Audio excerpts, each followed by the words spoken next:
Welcome back to the deep dive. Today we're tackling a topic that, it feels like it's just hijacked the entire cultural conversation. Oh, absolutely. You open up social media, it's there. You look at the stock market, it is definitely there. We are talking about GLP-1 receptor agonists. The drugs everyone knows by the brand names, right? Ozempic, Wegovy. Thorough. Yeah. Exactly. And I think for most people, the mental file folder for these is labeled, celebrity weight loss shot. Right. But we have a stack of sources today, and one that really stands out is this comprehensive lecture by Kaori. And it suggests that framing is it's way too small. It is. We aren't just looking at a medical trend here. The source material paints a picture of more like an economic and scientific earthquake. An earthquake, yeah, that feels right. It's fundamentally changing healthcare, for sure, but it's also disrupting these massive industries and forcing us to rewrite our cultural definitions of health. So that's our mission for this deep dive. Mm-hmm. We're going to try to move past the headlines. We need to get the biology, how these things actually work. But I also want to get into what looks like a Game of Thrones style corporate battle behind them. Oh, it is. And maybe most surprisingly, look at how this one drug reveals this massive cultural divide between the West and Japan. It's a fascinating story. Yeah. And to really get it, Kaori's lecture is very clear on this. We can't start with weight loss. We have to start with diabetes. We have to start with diabetes. Which makes sense. That's what these drugs were originally for. But the source material describes diabetes in a way I hadn't really thought of. It calls it a vascular disease. That is such a crucial distinction. I think most of us hear diabetes and just think high blood sugar. Yeah, a number on a chart. Exactly. But the lecture emphasizes that high blood sugar is just the mechanism. The real damage is happening to your blood vessels. So it's actual physical damage. Think of it like a corrosive fluid running through the pipes in your house. Yeah. Over years, that high sugar content physically damages the vessel walls. And that corrosion, that's what leads to the terrifying outcomes. We're talking heart attacks, strokes, kidney failure that needs dialysis, blindness, nerve damage. The kind that leads to amputation. Yeah, it's a heavy list. But there's another layer here the source really wants to debunk right away. This myth that diabetes is just a lifestyle disease. Yeah, it's your own fault narrative. Right. The idea that you just, ate too much sugar and this is what you get. It's so pervasive. Yeah. But the science in our notes is very firm on this. Genetics play a massive role.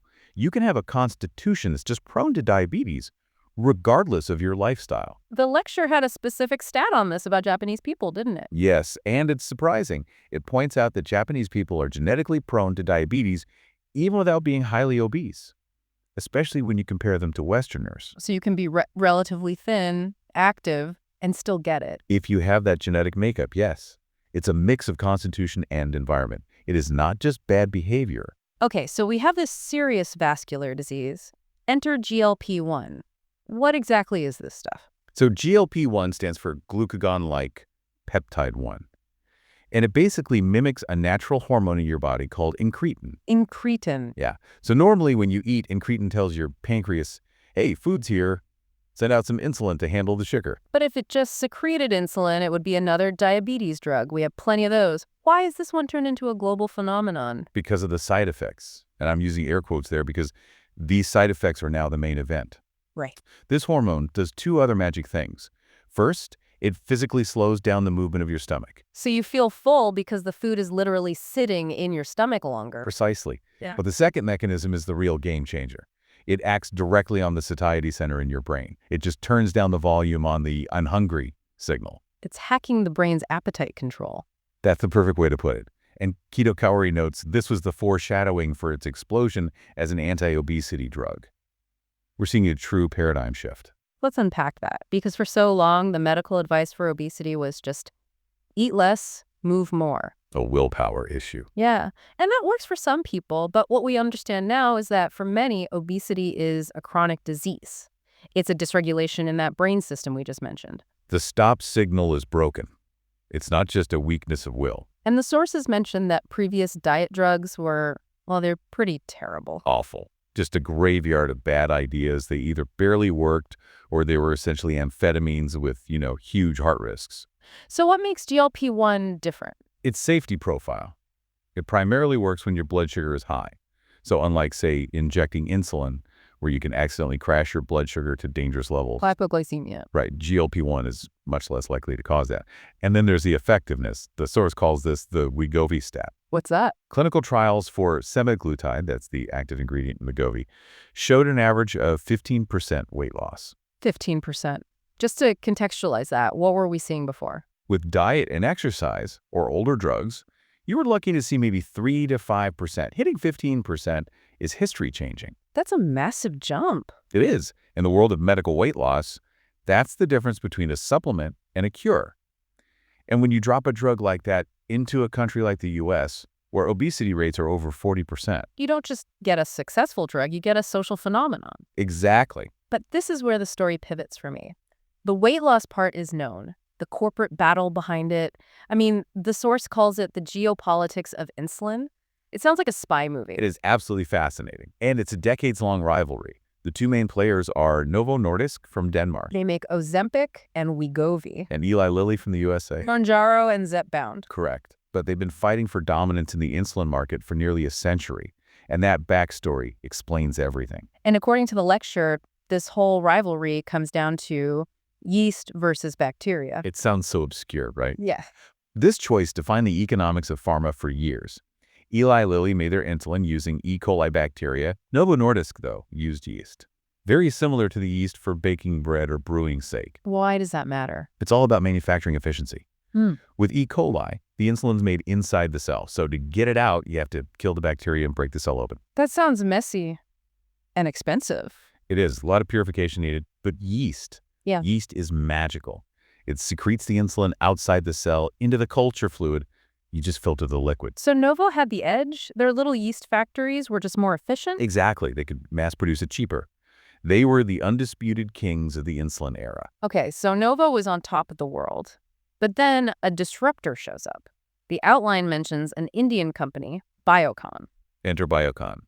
They looked at Novo's yeast and basically said, we can do better.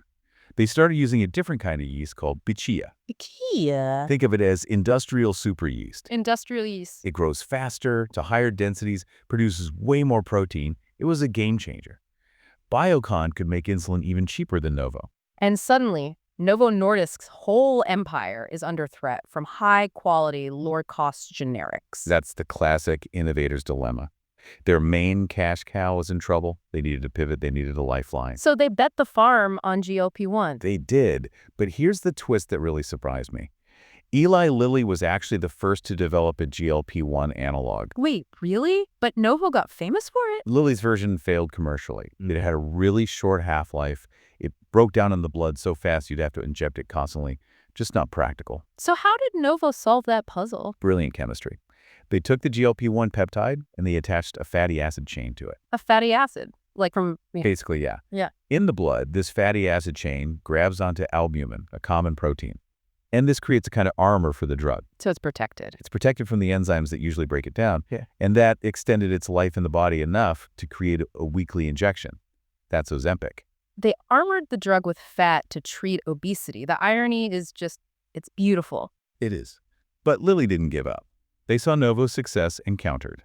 They couldn't copy the approach because of patents, so they created a dual agonist. Their drug, Mounjaro, hits GLP-1 and another hormone called GIP. Right. So if Novo's drug is a single punch, Lilly's is a 1-2 combo. And the data shows it's even more effective for weight loss. So now you have this titan clash driving innovation at breakneck speed. But there's a snag. The shortages, we all hear about them. Why is this stuff so hard to make? If Novo are masters of yeast, why can't they just brew more? This brings us to the manufacturing bottleneck. And it's technical, but it's so important.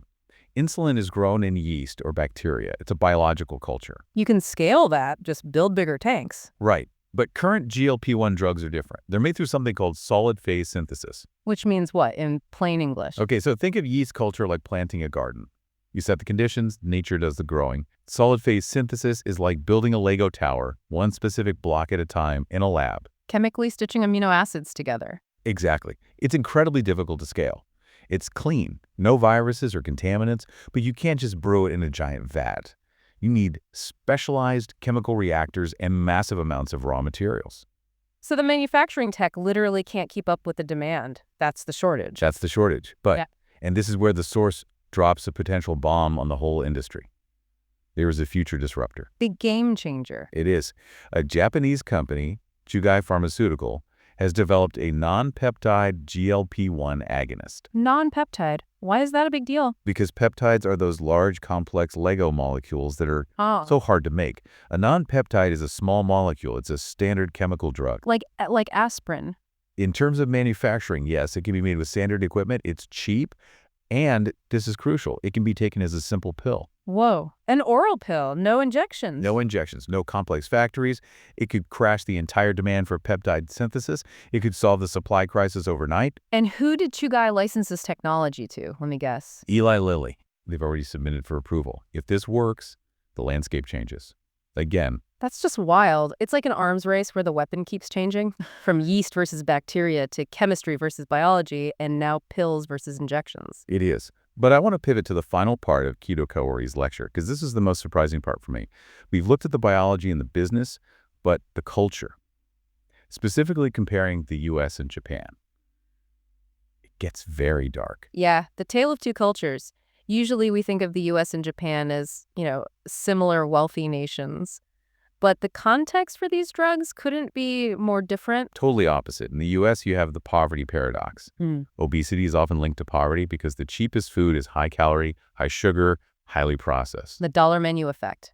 A salad costs $10, a burger costs $2. And that junk food, that combination of fat and sugar, stimulates the brain's reward system. The source explicitly says it has addiction potential worse than narcotics. So in the US, GLP-1 is treating a population that's been chemically bombarded by its food environment. It's treating the result of a toxic food system. But in Japan, You completely flip. completely. First, the definition of obesity is different. Globally, it's a BMI over 30. In Japan, the threshold is 25. A much lower bar. Yes. But the real crisis in Japan isn't obesity. It's the opposite. The lecture has a shocking statistic. 1 in 5 Japanese women in their 20s have a BMI under 18.5. Wait, 18.5 is the clinical cutoff for being underweight. It is. 1 in 5 are clinically underweight. And get this, the average BMI of young Japanese women today is lower than it was during the food shortages after World War II. Wow. That puts it in a startling perspective. It's also lower than the average BMI in many African nations currently facing food insecurity. That's hard to wrap my head around. In a wealthy country with abundant food, young women are essentially starving themselves. Because of intense societal pressure to be thin.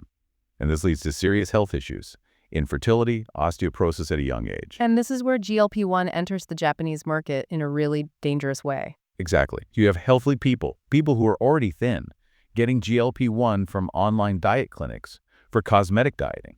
So they're taking this powerful drug to lose a few pounds to look like an influencer. Right. And because of those manufacturing bottlenecks we talked about, this misuse creates a vacuum.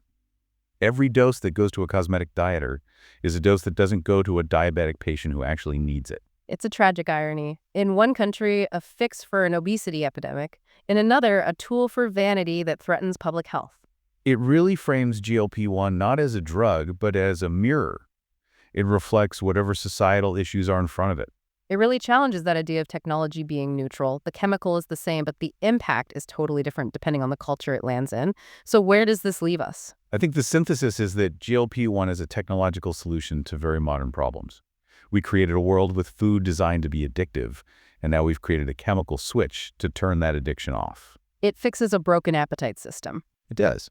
But as we see with Japan, it can also break a system that isn't broken. It shows that technology alone can't fix cultural values. If a culture demands extreme thinness, the drug becomes a weapon. If a culture promotes addictive food, the drug becomes a shield. That's a powerful thought. Maybe we're rushing to mass produce this off switch for hunger because it's easier than fixing the food system or the culture that got us here. Precisely. And if Chugai's pill pans out, if Eli Lilly brings that to market and it becomes cheap and oral and available to everyone, the implications are just massive. It leaves me with this one question, and I want you, the listener, to think about this. We have spent thousands of years building culture around food. We feast, we celebrate, we break bread. It is so central to how we bond. If the future is a cheap pill that simply turns off the desire to eat, what happens to the dinner table when nobody is hungry? How did that reshape not just our economy, but our fundamental humanity? That is the ultimate question. It's the end of Bon Appetit and the beginning of something very, very different. Thanks for listening to this deep dive. We'll see you next time.